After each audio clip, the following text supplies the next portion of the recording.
Hello लोगोफोर, नोंथांमोननि गेजेराव आरोबाव मोनसे गोदान भिडिअनि आपडेट लानानै फैलायबाय। नोंथांमोना नैबे गोदान भिडिअखौ बयबो नायखाबाय जानो हागौ, थेवबो आं आपडेट खालामनानै होफिनबाय।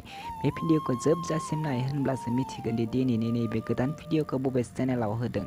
लोगोफोर, नोंथांमोना आंनि चेनेलाव गोदानै फैदोंब्ला आंनि चेनेलखौ साबस्क्राइब खालामनानै गालांदो आरो भिडिअखौबो लाइक शेयार खालामनानै होदो। बिदिब्ला लोगोफोर, फैदो दिनैनि बे गोदान भिडिअनि आपडेटनि सायाव। दिनैनि नैबे गोदान भिडिअनि आपडेटनि टाइटेलानो जादों आइ लाभ इउ अनजालु। लोगोफोर, नोंथांमोना नायाखैब्ला आंनि नैबे भिडिअनि गेजेरजों नायनानै लादो। नैबे भिडिअनि कास्टिंआनो जादों जुनालि सोरां।